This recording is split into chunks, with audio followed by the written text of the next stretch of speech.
Welcome to this interview.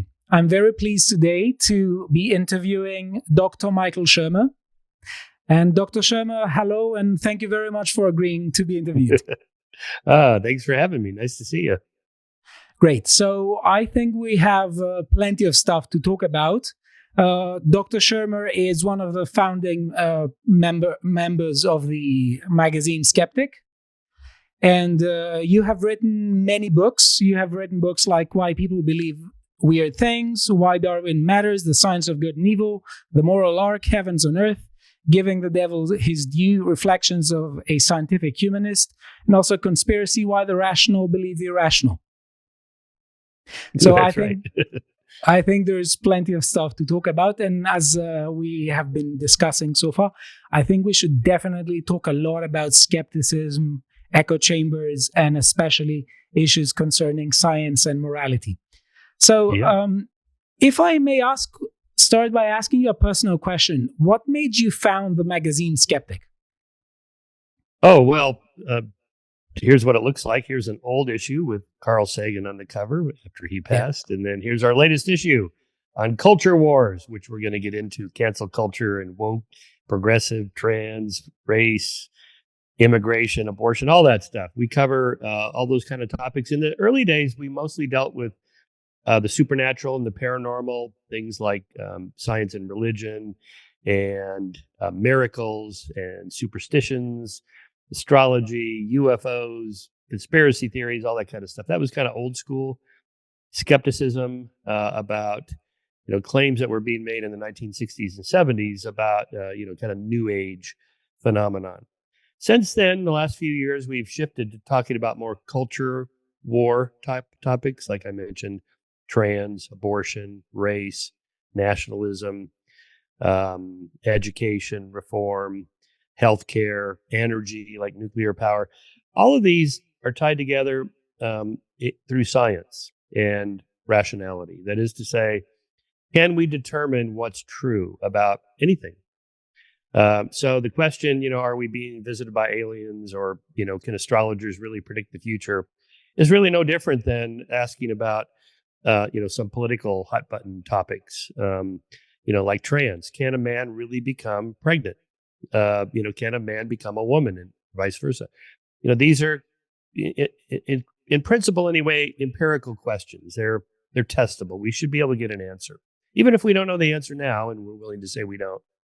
If we don't, but in principle, we should be able to know something about it. So that's the kind of the underlying theme of the magazine. We started it in 1992 with my partner right there, pictured on the issue after she died, sadly, a couple of years ago. And it's a quarterly magazine. You can go to skeptic.com/magazine and order it there. We're still in print.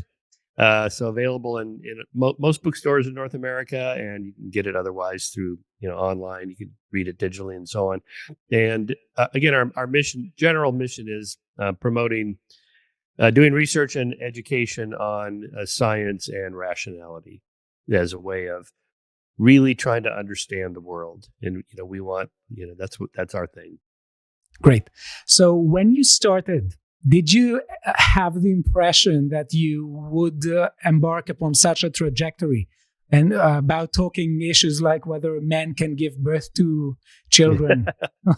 No, I mean, when we started, it was just in my garage as a hobby. I was a college professor at Occidental College in Los Angeles, and that's all I wanted to do. I just wanted to be a college professor. It's like the Pope job. It's a great job. You get especially when you get tenure, you get paid to just do research and write and teach. And I mean, that's really what I wanted to do.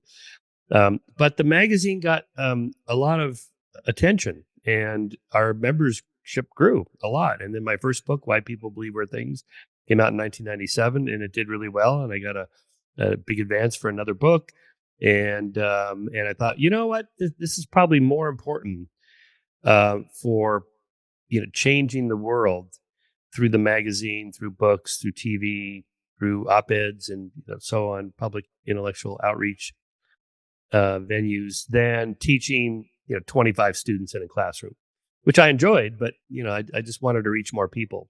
So ultimately, this is my day job. I mean, I've been a college professor on and off, for 40 years, but my main job is to come to the office here in Santa Barbara, Skeptics Magazine offices, and just crank out another issue, edit more articles for the next issue, and finish writing my next book, and producing podcasts and writing op-ed pieces, just all that kind of stuff. And again, if you want to change the world, I think you have to reach a lot of people. And we're fortunate to live in the age we do, where you and I can reach millions of people online. I mean, that was not available in the 90s when I really started doing this. It was just television and newspapers.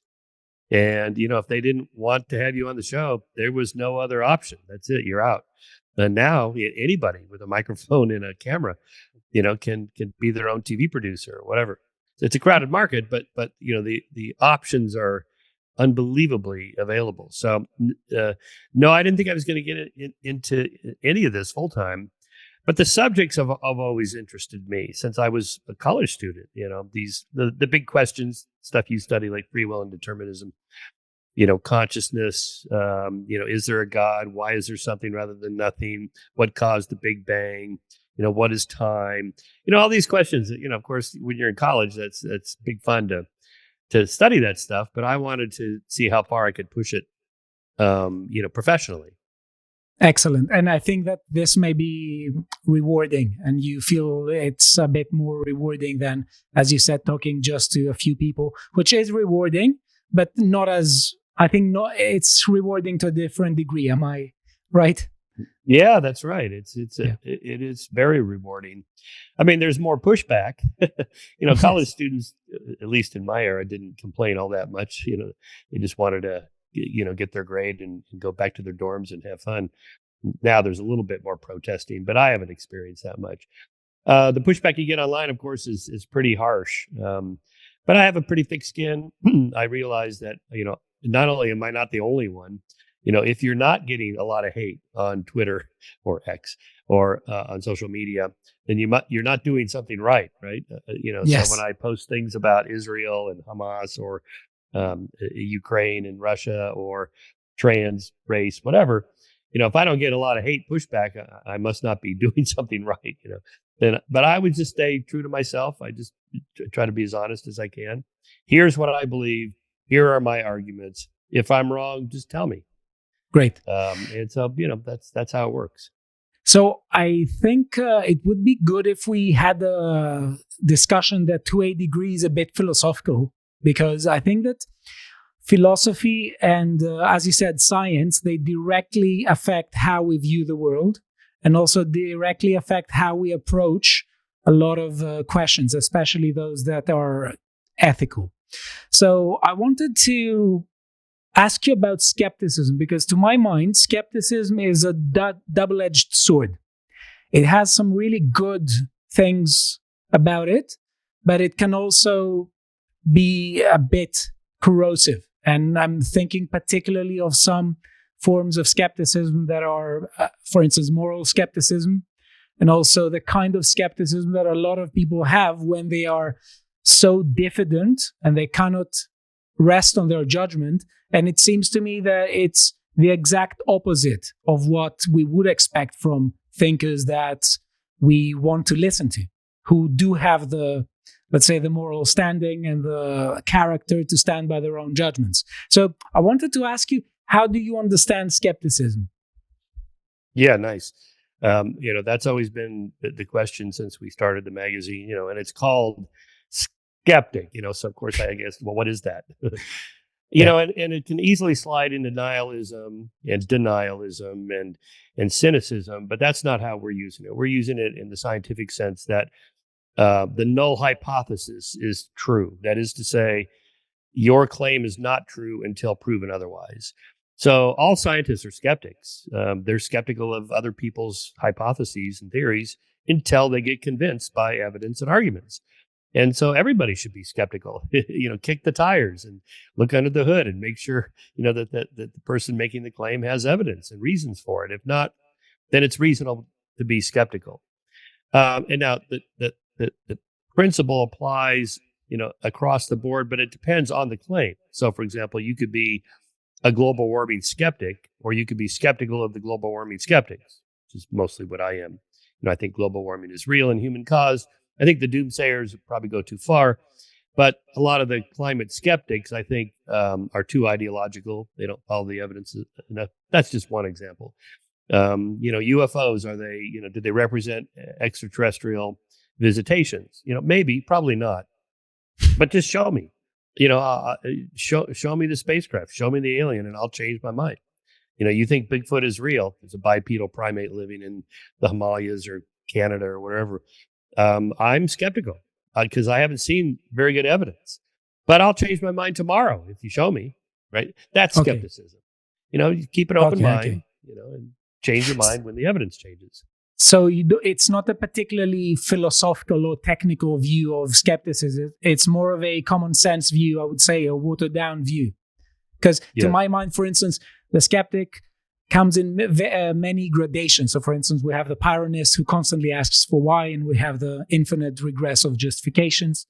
And then we have other forms of skeptics. But it seems to me that the kind of skeptic you are talking about is more a person who adopts a particular attitude of disbelief with respect to some large claims. So, for instance, you would say something like, big claims require extraordinary evidence, and unless they are supported with those, most probably we should suspend judgment or just say that we don't have good reasons to believe.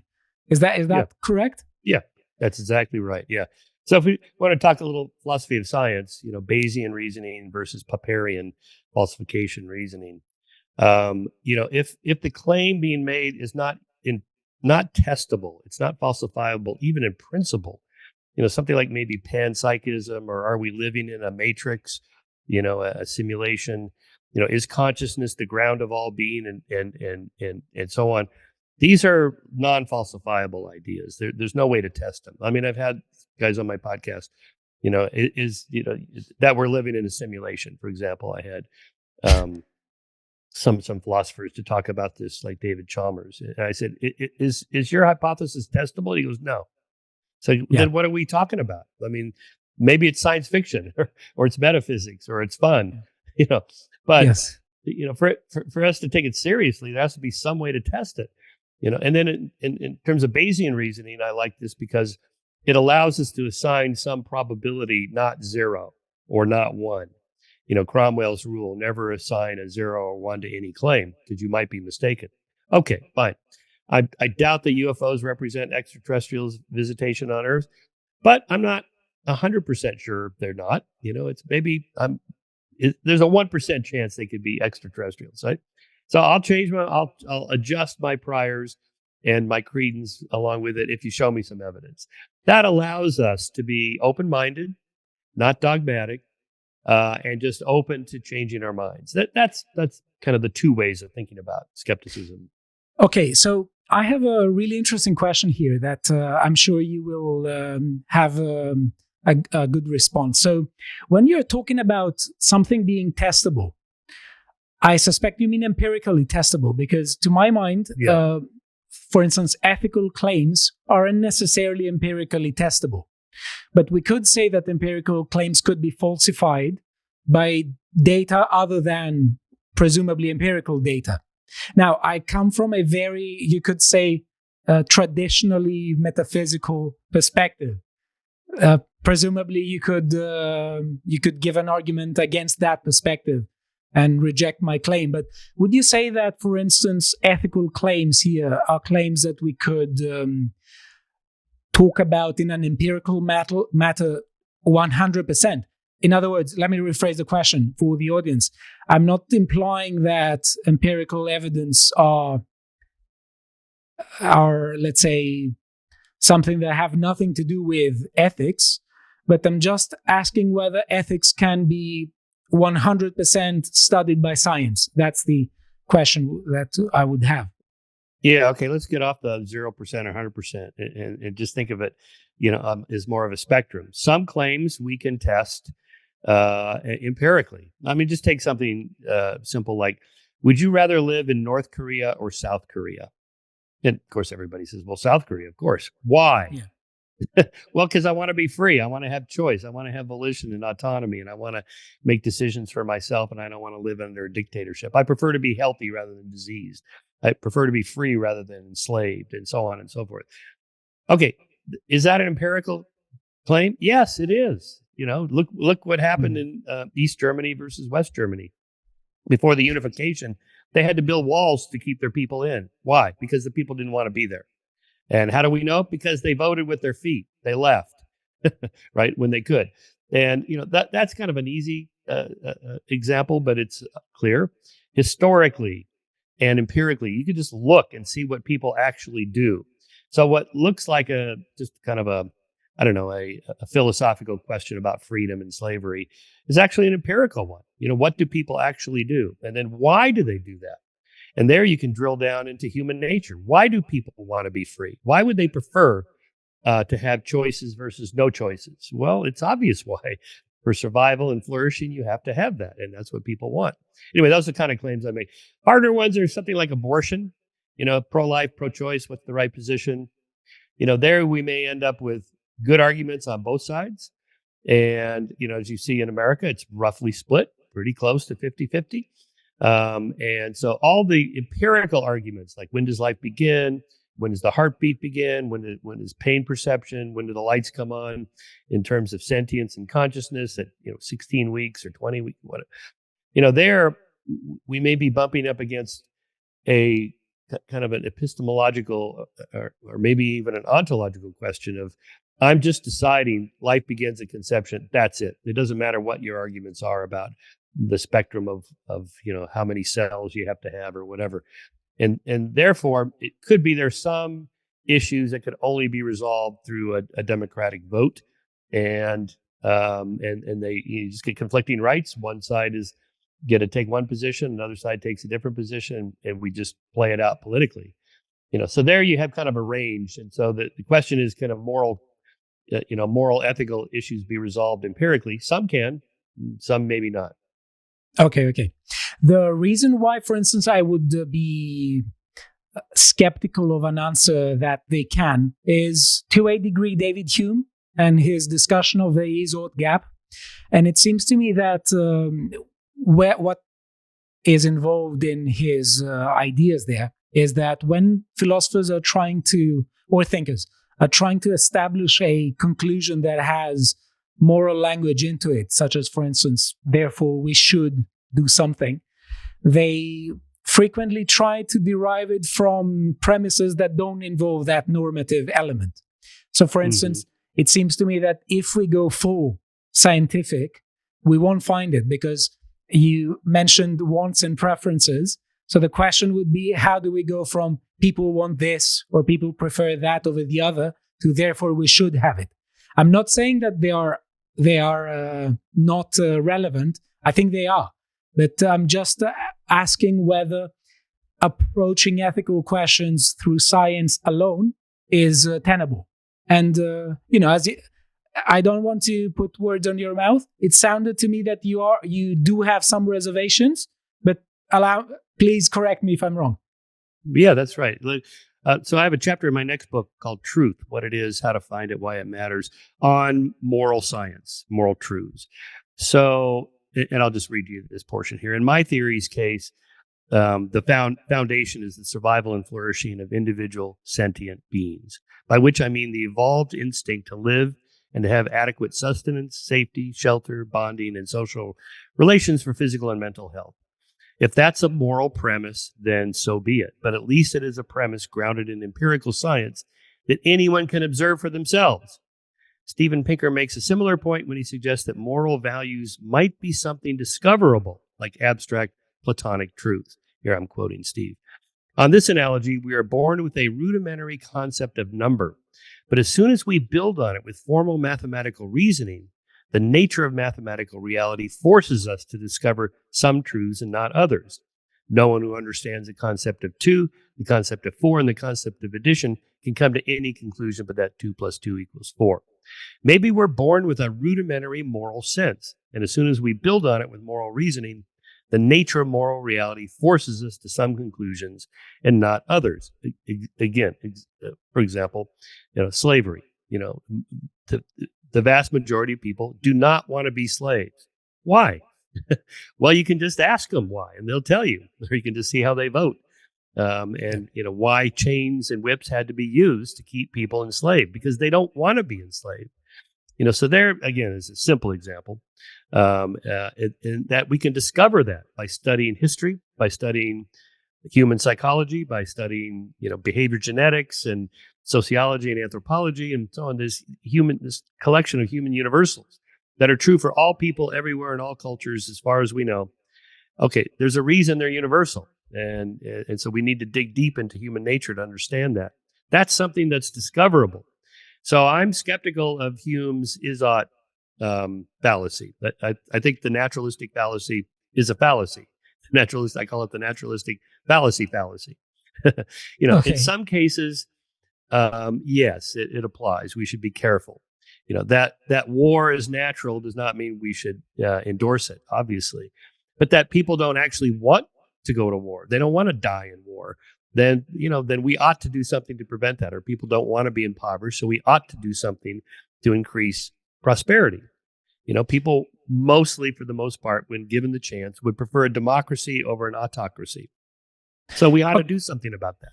Anyway, okay, so I think this gives me a really good pass to go to a more epistemological angle into the discussion, because I think you're right. To a very large extent, there are these data that are unbelievably important, and overlooking them is definitely not responsible, and sometimes it could be just crazy or even immoral.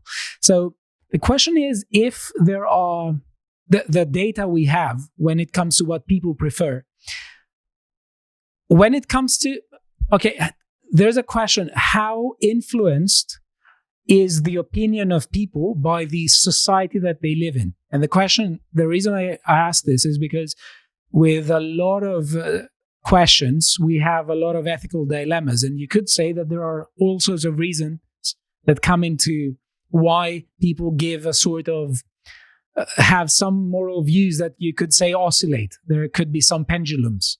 So, for instance, there are some people who say that whenever you have republics approaching what seems to many to be their end, some people start viewing life in a different way. And some are a bit more open to the possibility of autocracy. And in some cases, when we have good times, people are forgetting the potential of, let's say, subversion of institutions. And they think they embrace a completely more sentimental way of viewing things. So the question is, do you think that the view of people is influenced, of what is moral and what they want, is influenced by factors that are, you could say, non-moral in this case? Yeah, of course. We're all embedded in a culture, and if I knew how biased my culture is making me, I wouldn't be biased. I'd do something about it. So, this is true for everybody in all times. But let's return to the slavery question.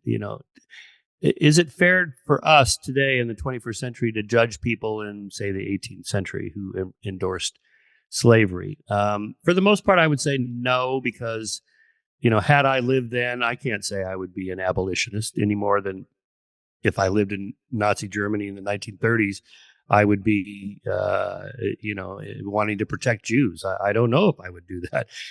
Very few people did. And, it's like Milgram shock experiment. I show this to students. They go, I would never flip those switches and electrocute these poor subjects. Yeah, you probably would have, because we're all, product of this. But on the other hand, they must have had some sense that this was not right.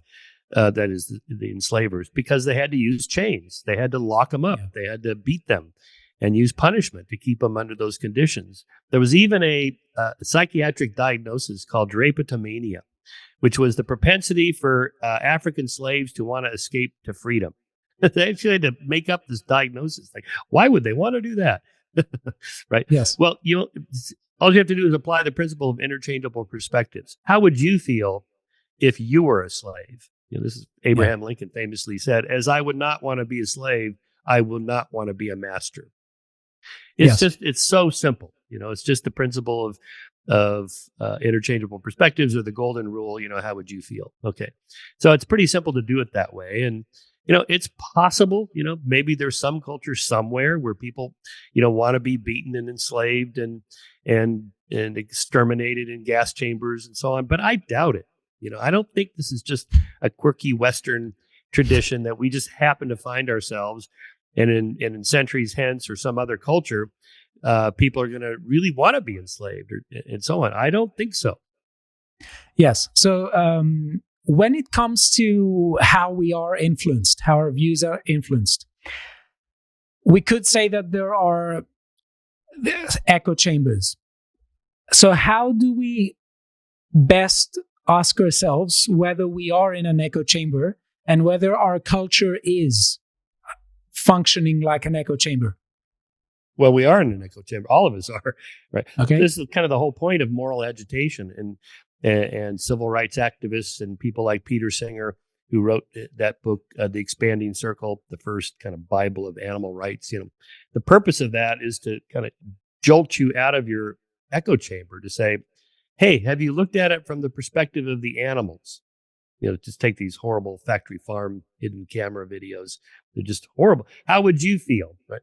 The novels in the 18th century in America that portrayed what it's like to be a slave, Uncle Tom's Cabin being the classic example. This woke up a lot of Americans to go, I really had no idea what it was like to be a slave. This is terrible. We should do something about it. Right. So to get out of the echo chamber, you have to read and experience or get the ideas from people that think differently from you. Of course, the internet has highlighted and exasperated the whole echo chamber thing, but it's also the solution because there's just infinite amount of content that you can read and access that is different from what you think. And that's just what you have to do. I mean, if you like newspapers like I do, I read the Wall Street Journal, but I also read the New York Times. So I get different perspectives, or I'll go on conservative. I'm not a conservative. I'm a classical liberal. Maybe libertarian, but I do read a lot of conservatives because I want to know, what are these people thinking? Not just in the sense of what's wrong with them, but what are their actual arguments? They actually have some pretty good arguments. Okay, I can engage in that. And as John Stuart Mill famously said, he who knows only his own side of the argument doesn't even know that. So I also do it to improve my own case, right? So I'll read pro-choice, pro-life arguments in the abortion issue, just so I know what they are, so my own pro-choice position is even stronger. Anyway, that's the answer. Yeah. So there are plenty of stuff that you're bringing into the table, because it seems to me that, for instance, one of the good things with the internet is that it sort of gives us a wealth of information that allows us to do this. So, for instance, you said that some decades ago, if people didn't invite you on TV, most people wouldn't listen to you. But now you can get a microphone and you can straightforwardly talk to people. And I think that this allows us, this is good. And it worries me when I see that a lot of political positions, a lot of political movements and governments are trying to stifle free speech, because it seems to me that it is an essential way of asking whether we are in an echo chamber, and also talking to each other and try to make informed judgments. So it seems to me that at the moment, what Singer says about echo chambers and what we said before, that we are all in echo chambers, is correct, but I think that the degree in which we are susceptible to them is still an empirical matter. So, for instance, I think societies without free speech are more of an echo chamber than those with free speech. So would you say that right now societies in the Western world, for instance, are becoming more of an echo chamber, or are becoming less of them? Because on the one hand, the internet does allow people to think more and be exposed to different perspectives. But on the other hand, there is a very significant and organized attempt to curtail free speech. So what do you think is going on there? Yeah, I think it's a concern. It's the same concern when the printing press was invented and then books became popular and cheap and readily produced and widely read. and literacy rates skyrocketed upward, and people discovered that the world was not this tiny little provincial thing, that there was an infinite amount of information. We're going through the same thing now. There were censors that wanted to ban books and did. And people had these kinds of discussions like, is this good or bad? And coffee house debates over the latest book or idea. These are for the most part, I think, good. I'm almost a free speech absolutist. There are very few things I think should be banned or censored. The obvious ones, libeling somebody or slandering somebody that harms them. Just like leaking the nuclear codes to the enemy. These are probably not things that should be allowed, but beyond that, not much. I would allow pretty much anybody on the X platform, and that's what Elon has done. Fine, let all the voices be heard. What's wrong with Joe Rogan talking to somebody who's a COVID-19 vaccine skeptic? And nothing. Just you don't have to watch him, and you can look up somebody else who criticizes it. Rogan is so big that the moment he talks to somebody like this, there's dozens of videos up saying this is why this guy is wrong. Okay, I'm capable of thinking for myself. I can watch the skeptics of the guy Rogan's talking to. Come on, just treat people like adults.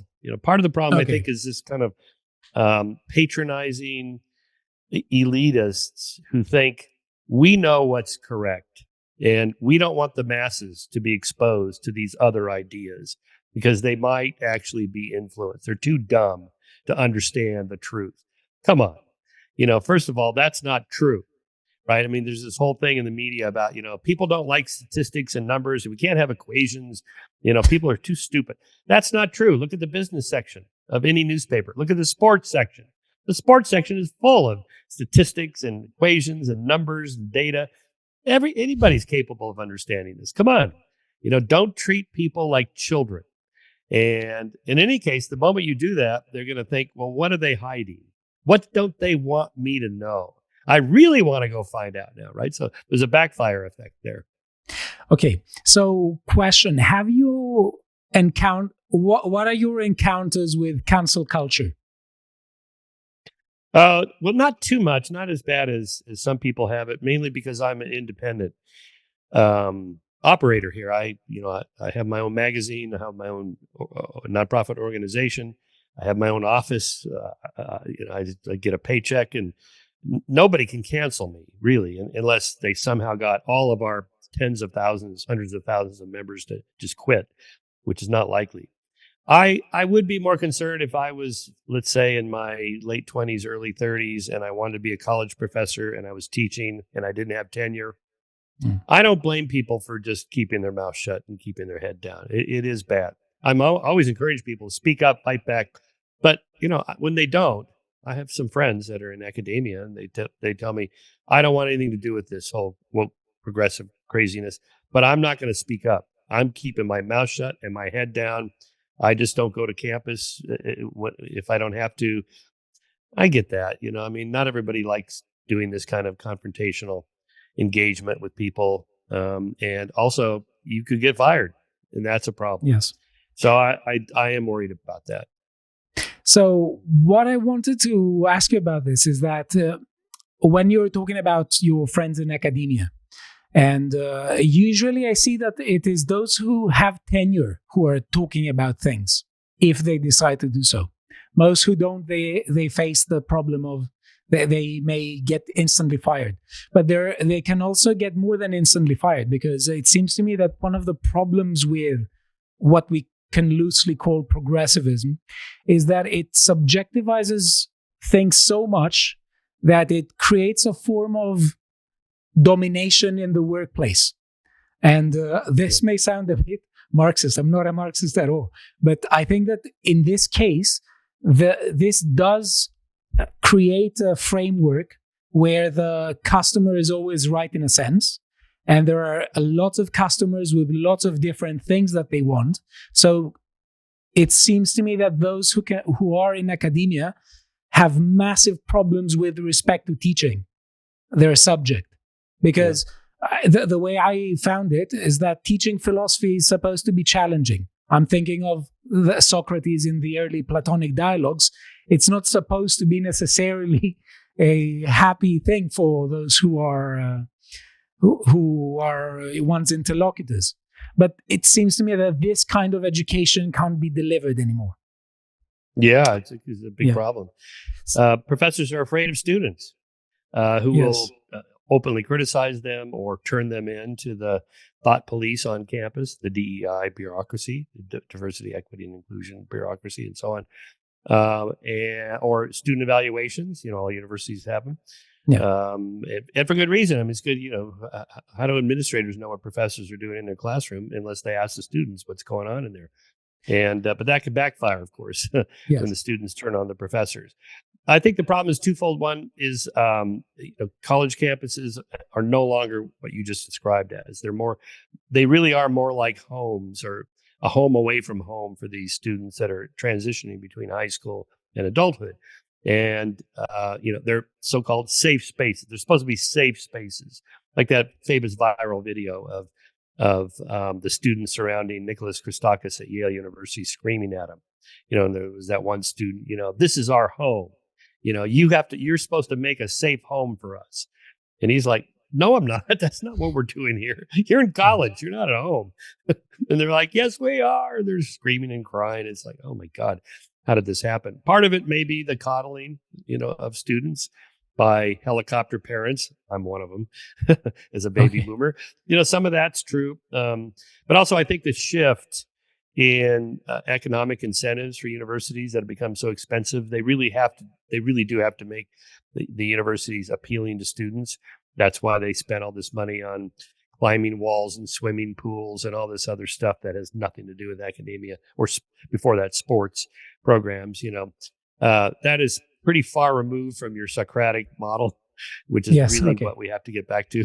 And there is a lot of pushback. I mean, there are a lot of private colleges, a lot of the religious colleges. I'm not, I'm an atheist, but I have to admire the Christian colleges that are going, we're not going to do any of this. We're going back to basics. Okay, good. Okay. So I want to ask you, as a skeptic, specifically as a skeptic, when you listen to all these people who call themselves progressive, and I say this because to my mind that this is not necessarily progress, but when all these people are sort of bombarding others with the message that they are so sensitive and so much caring about the world, and they want to create that safe space, do you ever have second thoughts about their intentions? Well, I'm a twofold mind there. I think a lot of them, most of them probably do have good intentions. In the old days, we would have called this liberalism. You're supposed to be open and tolerant of people different from you, and in the 1950s, 60s, this was a good value to have, because most people were not particularly open and tolerant to people different from them, particularly in America with race. So all that's good, and then, so the same, women's rights, same-sex marriage, gay rights, this kind of openness and tolerance, these liberal values were really important. It's what drove those rights revolutions to happen. In the case of same-sex marriage and gay rights, that's the fastest rights revolution in history. I mean, we went from 2011, examples I give, in 2011, both Hillary and Barack Obama were against same-sex marriage. At least they said so publicly. And by 2015, just 4 years later, the Supreme Court voted same-sex marriage the law of the land. And it also included, sexual orientation as part of civil rights law that protects these people. All right. So what's happened since then is kind of a shift in the subject, almost an ontological difference when you're talking about trans. The sense on the left is that this is the next revolution, right? We had civil rights, women's rights, gay rights, now trans rights. Okay, some of this I get. I don't think trans people should be fired just because they're trans, or they should be discriminated against. Just everybody should be protected by the law, treated equally under the law, and so on. Full stop. Doesn't matter what the category is. But the idea that, then back to your empirical question about morality, can people actually change sex? And the answer is no, they can't. This is an ontological question. There are just, in a sexual reproducing species like us, all mammals, almost all mammals, you can't change sex. You just can't. It's just an ontological category of its own. Male and female, they are different. Gender, there's a little bit more blending and overlap, but for the most part, even gender is mostly driven by biology. So there, I think they're just making an incorrect inference from these previous rights revolutions to what they see as the next one. So I think, in terms of their motives, I think they're mostly wanting to do good. They want people to be treated nice and so on. So do I. I think they're going about it all the wrong way. It's making things worse. The whole DEI bureaucracy is a bad idea. It's a terrible idea. Treating people instead of as individuals, but as members of a group that we're going to categorize you as. I don't have to know anything about you. All I know is you're white, and that's all I need to know. This is actually a terrible idea, and that's what they've done. And I don't think that this constitutes progress. So it's regress. That's regress. So when you're talking about people who have good intentions, I don't doubt that a lot of them do have. But there's a time where there's a let's say a question that comes to mind sometimes, that if someone has good intentions and they don't even stop to think, to give, let's say, just a few minutes of thought to see what they are suggesting, how isn't that a form of vice? Isn't that a form of criminal negligence in this case? Yes, because the consequences are terrible. And yes, that's right. Well, again, it does sometimes come down to what the law allows. This is why you do have to fight the battle, not only like what you and I are doing, the battle of ideas, but sometimes you have to do it from the top down through legislation, right? So in your neck of the woods there, closing down the Tavistock clinic from doing any more gender surgeries and hormone treatments and so on. That was good. That was good and necessary, because I'm not sure we could have done that just with the battle of ideas. Sometimes you have to do that. I mean, the slavery did not end in the United States until we fought a civil war and 650,000 people died. Sometimes you have to change the law. Sometimes you need men with guns to make things happen. I mean, this happened in integrating schools in the South in the late 50s, early 60s. That took the president setting in federal troops, men with guns, to say, you are going to integrate these schools. And that's just the law of the land. It's the way it goes. Too bad. Sometimes you have to do that. Yeah. You mentioned classical liberalism before, and I think that the modern variant of liberalism is just the direct opposite in many cases, because first of all, there is no focus on civil society. There's no focus on individuals, as you just said a few minutes ago. People are just treated as members of groups. And most of the time, even the individual traits and the history of the individual is treated as morally arbitrary by many modern liberals. I can think of John Rawls, for instance, in A Theory of Justice, who is saying that from a moral perspective, a lot of the influences upon individuals are morally arbitrary, and their results, the consequences that result from them, should be sort of addressed by his principles of justice. So this is, I think, a major departure from classical liberalism to modern liberalism. But one thing that I see, especially when it comes to legislation that you mentioned before, is that there's yet another regress. And there's a regress towards more authoritarian and arbitrary government. Because in my mind, the progress in political philosophy ever since the 17th century is to a large extent a progress that has to do with curbing the arbitrary authority of government. But now it seems to me that there are so many elements in council culture that give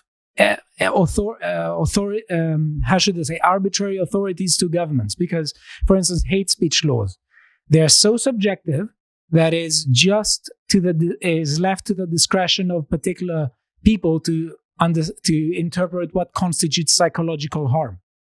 Because on the one hand, I do think that there is such a thing as psychological harm, but the way that people understand it are vastly different. And it seems to me that once we subjectivize hate speech laws, and we also combine them with the silence is violence mentality, we have created an extremist ideology where everyone who doesn't enthusiastically celebrate the latest trend is basically someone that violence against them is self-defense. Because if disagreement is hate speech, silence is violence, then anything short of waving the latest version of the flag is something that that constitutes an existential threat. So it seems to me that there are two things going on, and a lot of this progressivism is leading to an increase in arbitrary government. Do you think that this has a hint of truth in it? Oh yeah, you said it even better than I would say it. So I'll just say ditto. I agree. But let me expand on it a little bit. I mean, the progressives are not; they're regressives. They're not liberals; they're illiberals. The woke, far left woke progressives are not liberals. So they don't represent most people left of center. I think what's going on here is they are a minority with a big voice, and they get a lot of attention. I mean, part of it's the kind of the structure of the news media. You send the camera crew to where the school shooting is, not where the school shooting isn't. So where there's protests and riots on campus, of course they're going to get covered. But most college campuses, I used to do a lot of talks on college campuses. Usually nothing's going on. You just walk around. It's this beautiful bucolic place. And students are just hanging out. So I don't think it's as big a problem as it looks like. If you just follow conservative media, it looks like every campus is just falling apart and just going riotous, insane, and that's not the case. That said, we do have to push back, because even if it's 1% or 5% or 10% causing the problem, they can silence the majority who don't want anything to do with that. They're afraid to speak up. They're afraid they'll be canceled next. One of the things with witch hunts is a preemptive denunciation of somebody else before they denounce you. Right? This is very old sociological phenomenon. So to break that, you have to speak up. And the more of us that speak up, the more everybody else can see that they're thinking like the majority, us think, not like the minority of the far left. And so in social psychology, this is called pluralistic ignorance, or the spiral of silence, where everybody thinks everybody else thinks something when in fact they don't. And until somebody speaks up, nobody knows this. But the more people speak up, this is why you have to have free press and free speech, and people letting their voices be heard, so that everybody can see that actually most people don't agree with these far left positions, and then they're freer to speak up, and then they're less likely to be canceled or fired or whatever, when everybody can see what's actually going on. Okay, so I have two questions here. So number one, how did this minority come to have so much political pull? And number two, what is going to happen with the clash within the protected groups camp between, for instance, the trans group and the pro Islam group? Because there seems to me to be in many campuses, there are a lot of people who are talking about the Israel-Palestine conflict, and they have already picked up a side. And many of the times, the side they have picked seems to me to be antithetical to the values that they claim to profess. In other words, when we're talking about the movement Queers for Palestine, there are several questions as to how important they are. But what's going to happen there? Because the protected groups that a lot of the progressivists that are in fact regressivists are claiming to defend, they're fundamentally clashing. So what's going to happen there with that clash? Well, of course, I don't know for sure, but I do think this too shall pass. I think the pendulum is swinging the other way. Maybe not on the Palestine-Israel question just yet, but soon. I think it's good that we've all been exposed to the rabid anti-Semitism in these college campuses and a lot of these pro-Palestinian protests. Again, an argument for free speech and covering all this stuff. Let everybody have their voices heard. I want to know if you hate Jews. I want to know that. Should I be free to read Mein Kampf? Yeah, you should read Mein Kampf, right? Or the equivalent of it today. I want to know what people are thinking. These hate speech laws, like, well, Holocaust. When I was writing my Holocaust denial book, Denying History, about the Holocaust deniers, I was astonished. I had no idea that in most countries, what these Holocaust deniers were writing about was illegal, including Canada. It's like I can't read what Ernst Zundel or David Irving has to say. I want to read that. I think they're completely wrong, and I'm going to debunk it. Right? That's the way to deal with it. And so I think in the case of the current crisis with Israel and in Palestine on college campuses, I think those recent congressional hearings with the presidents of Penn, MIT, and Harvard could not denounce anti-Semitism was a wake-up call. I think this was great. I mean, I'm glad it was televised. Videos went viral. Hundreds of millions of people are now aware. Oh my God, these college campuses have lost their minds, because they went so far. And so the pushback is immediate, right? Yes. And denunciations and new groups sprouting up, defending Israel, defending Jews, and so on. That I think I'm encouraged by that. I think this too shall pass. I do. I'm worried about anti-Semitism in the deeper sense. It's because it's been around for thousands of years. I don't think it's going to go away completely, obviously, but I don't know. I'm optimistic. I agree with you, and I also want to point out something else, because you mentioned conservative media and how they present the situation in universities. So here at the Lotus Eaters, we can be called also conservative media. We also have conservatives and classical liberals, and a lot of the coverage of what's going on in the universities is coverage that I have done, and I don't. The position, for instance, that I'm putting forward is not that every campus is as bad as any other, but it's more on an intellectual level, more that a lot of views are being taught in school, a lot of the decolonization studies that are being pushed forward that are, you could say, against Western civilization. And this is something that should be addressed. Obviously, the intensity in which this takes place is not the same in every campus. But I think, for instance, that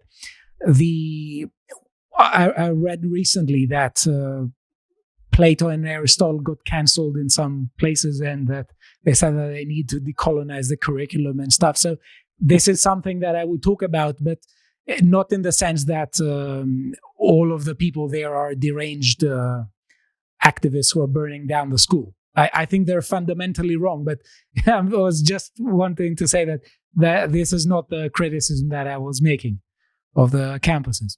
Certainly, but I'm glad you do make those, because we have to know what's going on, even if it is a minority. I mean, the cancellation of Plato and Aristotle, I think, goes back into the late 80s, early 90s, and the pushback against the history of Western civilization, as it was taught. Too many old white guys in there, right? Okay, all right, fair enough. Mix it up a little bit, but don't eliminate Western culture. I do think, in terms, I am worried that that the anti-Semitism we're seeing, it isn't just anti-Western values or anti-capitalism or it's something about the Jews in Israel. Because, here's my example. Israel as a state doesn't deserve to exist because of, they colonize the land, they're genocidal, they kill innocent people, and on and on and on. Well, the United States certainly has a dark track record, of enslaving Africans for a long, long time. Confiscating the land of Native Americans. I mean, hundreds of millions of square miles. The Louisiana Purchase alone. Jefferson bought it from Napoleon. Well, it wasn't Napoleon's to sell. It wasn't Jefferson's to buy. I mean, come on. What is that land worth to Native Americans if we, paid reparations? Or the bombing of Dresden and Hamburg, mass carpet bombing that killed tens of thousands, really maybe hundreds of thousands of innocent German civilians. Or the two nuclear weapons over Hiroshima and Nagasaki. But no one's calling for the elimination of the United States. Like, the United States should just give the land back and cease to exist. Nobody is saying that. What is it about and you can pick any country. Every country has a dark history if you go back far enough. Well, how come only Israel is being targeted as, elimination from the river to the sea? What do they mean? They mean no Jewish state, period. There's no two-state solution, not because they don't like the terms, of the different offers that have been made, but that they don't want a Jewish state at all. Full stop. That's it. There's only a one-state solution: Palestine. That's it. No Jews, no Israel. Okay, that's not normal. All right, that's not just we don't like Germany or we don't like this country or that country because of their capitalists or colonialists. I mean, Germany had colonies, as did the Belgian Congo and France, and that was the time. But no one's calling for the elimination of those states. Why not?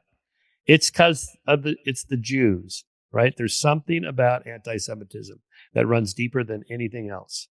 So I think you mentioned it before. I wanted to say something that I think Thucydides said, that our ancestors were all thieves. So if we really look down into the history of peoples, we will see that.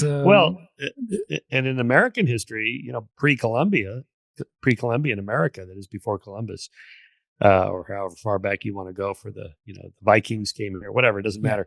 The Native American groups, there were hundreds and hundreds of so-called nations. They were really nations as we think of them, but tribes, and they fought constantly. We know this from the archaeological record that large percentages of Native Americans died violently at each other's hands. That's just human nature. You find that in the archaeological record anywhere around the world. There's nothing particularly noble savages about Native Americans. They're just like everybody else. So back to what you said about what we listen about states, and on the one hand about the state of Israel, and on the other about countries like Germany.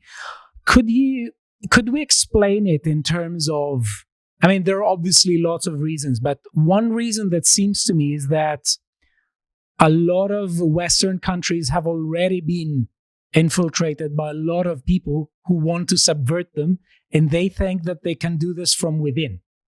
And that something like that isn't the case in Israel. Because, for instance, in Germany, I think this is doubtlessly the case. There are a lot of people in Germany from outside Germany who want to, let's say, subvert it.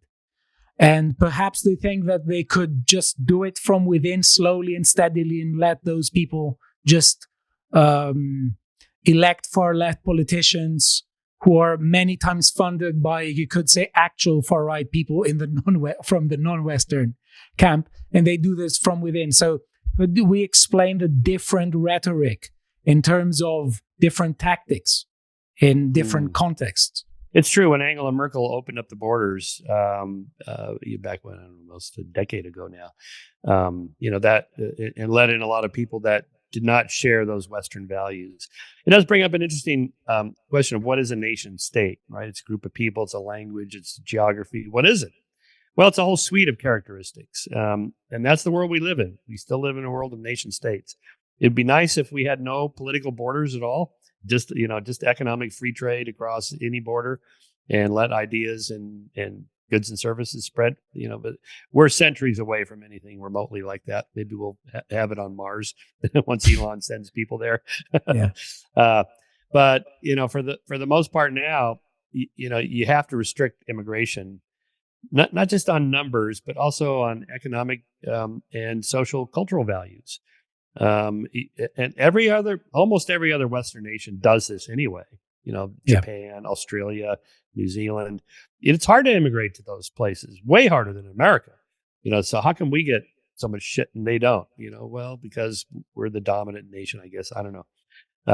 But I do think, it's reasonable to say the people we're going to let in, do they share our values as a nation state, as a people? And if they don't, well, then that's cause for restricting immigration, I think.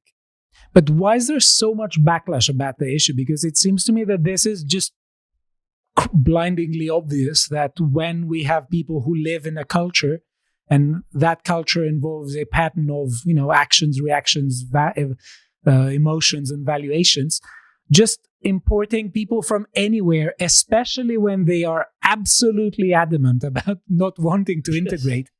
Why is that happening? And it seems to me that people's brains are colonized by viruses, ideological viruses that just impede their critical thinking. They just don't think it through. I mean, it's Okay. again like these kind of man in the street with the camera crew out there at these college campuses, from the river to the sea.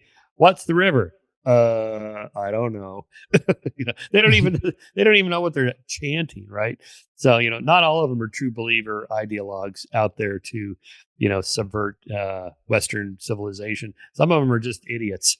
They're just Yes. out there chanting. They don't even know what they're chanting, right? All the more reason to turn the cameras on them and let everybody see what's going on, and then counter it with better ideas. Yes. Okay. And I wanted to ask you about these viruses. So, for instance, you say there are some viruses that affect our thinking. So, what are these viruses according to you? Because, for instance, yes, I want to hear your answer first. Yeah. Oh, well, I mean, you already know the answer. I mean, this postmodernism, this assault on truth, that we can't know truth, that, objective moral values and objective empirical truths don't exist. They're just the subject of culture bound in a particular Western culture that is no better than any other culture. All that stuff we've been, talking about and going through, for the past half century. And, it started in academia, but it's filtered out now into the corporate world and culture at large. I mean, these ideas are no longer constrained to classrooms, unfortunately, which is why we have to broaden our audience and, alert people this is what's going on. And because we know from polls, most people are not on board. Just take diversity, equity, and inclusion bureaucracy that started on college campuses. Now it's a $10 billion a year industry just in the United States, just in corporate America, just all corporations putting their employees through these training programs. It's a massive, huge business, and they're all required to do it. But if you ask people how do they feel about it, the vast majority think it's complete nonsense. They're not racist. They don't have a problem with this person or that person. They don't. But they're being assumed and accused of being so. Do these corporations really believe it? I think maybe some are true believers. I think most are just going along with it because they're legally, or they protect themselves legally from lawsuits. They look good culturally, they think, by saying, look, we support DEI or whatever. Most people don't support it.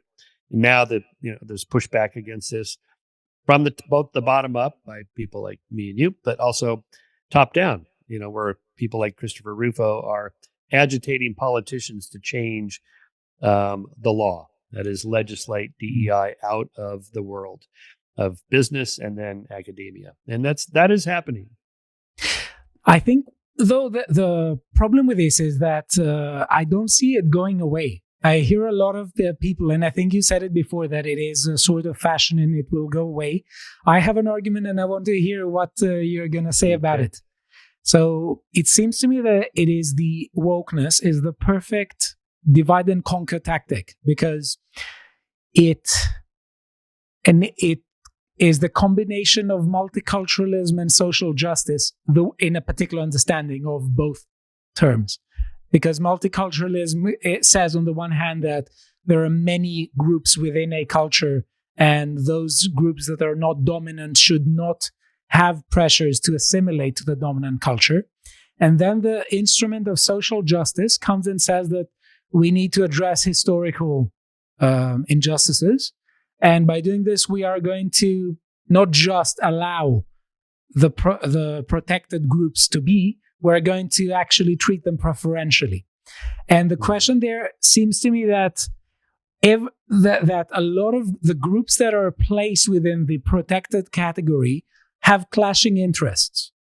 For instance, the trans lobby and the radical feminist lobby, they have clashing interests. And both of them have clashing interests with a lot of, let's say, immigrants who are talking about completely subverting some basic institutions of the Western civilization. So the problem seems to me, and that's where I get very skeptical, and I don't think that this is just an issue of not thinking it through, is that every time that we see people from each of these groups clash with each other, the official narrative, at least from the progressives, is that the reason why they clash is because they have remnants of the pressure to assimilate to the dominant culture. So, in other words, the way to keep clashing groups together and the way to keep them from killing each other is by inventing a common enemy, hold them together, and give political support to the progressive parties, and constantly demonize the group that is pronounced to be dominant. So it seems to me that this doesn't seem to me to be going away. What do you think of this? Yeah. Well, those are all good points. I'm not sure what's going to happen. Nobody does. I'm not a prophet, but I see the pendulum swinging back the other way, maybe because I'm overly optimistic. There is pushback against these. Most people, again, surveys show most people are not on board with these particular movements, the ones you just went through. And again, the more of us that speak out, the more other people that are afraid to speak out will then speak out and say, no, I'm not on board with this. A lot of life depends, turns on clashing rights or conflicting rights. Thomas Sowell famously said, there are no solutions, they're just compromises. Most of life is just compromises, particularly in politics. So you have the trans rights versus women's rights. Just take sports or private spaces like bathrooms, prisons, and locker rooms, and so on. You can't have both. Right. And by the way, it's just to point out, it's only male to female trans that we're talking about here. Female to male trans the other way. There's no particular issues that are on the table there. So, I want to support trans rights or human rights. Yes.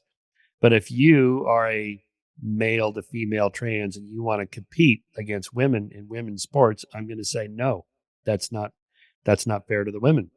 So it depends how we understand human rights, to what we understand them to involve. Yes, and women spent a century fighting for their rights, and to say we're going to take them away now and let men dominate you again, this is just perverse. It's not right. You can't have everything, so you got to vote one way or the other. You're going to let these men into women's locker rooms just because they identify as a woman? No, we're not going to allow that. You're out. I mean, the famous case here is just of Leah Thomas, the swimmer, just got voted down from being allowed in the Olympic swim trials this last weekend. That's good, right? Yes. It's good for women. It's good for women. I don't care who Leah Thomas or Will Thomas or whatever you want to call her, him, whatever words you want to use. I don't know anything. I don't know him. Maybe he really has psychological issues, and he doesn't identify. He feels he's in the wrong body. Whatever. I don't care. Do whatever you got to do to make your life better so you flourish. I'm all for that. But you can't just do that at the cost of somebody else's rights. Sorry. That's too bad. Can't have everything. I mean, Caitlyn Jenner, famously, formerly Bruce Jenner, she completely supports everything I just said, even though she's a male to female trans. You can't have everything. Yeah. Okay, and I want us to move to the last question now, because this is sometimes a sort of depressing line of work. But do you think that there are causes to be optimistic about the world in the next decades? And by world, I mean not necessarily the entire world, because obviously in some places things are going to be good, in others things are going to be bad. But I'm talking about what we call the Western world, broadly speaking. Do you think that what we are looking forward to is just further decline, or do you think that there are possibilities of improvement? Well, further decline, actually further progress. I think the decline you're talking about, that we've been talking about here, is part of the 3 steps forward, 2 steps back. We're talking about the 2 steps back, but don't forget the 3 steps forward we've made over the last several centuries. So I don't describe myself as optimist, more a realist. What does the data show? The data shows that we've made a lot of progress and will continue to do so. Not inevitably, not stepwise, linearly, every single day is going to be better than the previous day. That's not how, that would be magic. That's not how the world works. But overall, if we take, say, a decadal time frame rather than weeks, months, or years, or centuries, we can see it on this time span of decades where the change really does happen. It's slow enough you don't quite see it. You certainly don't see it in the news cycle or the yearly roundups. It's like, here are all the bad things that happened last year. Okay.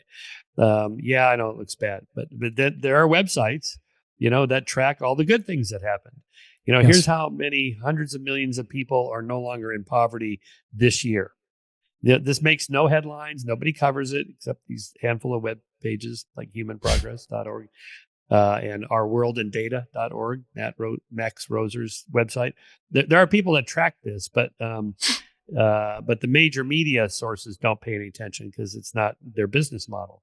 So I think if we stay the course and keep pushing back against the assaults on progress, freedom, liberty, autonomy, individual rights, equal treatment under the law, rationality, science, objective truth, objective moral values, we will win the day in the long run over the decades, I would say. Great. Okay. And thank you very much for this optimistic message. And on that note, I want to thank you very much for this interview. And I hope everyone enjoyed it, and see you next time.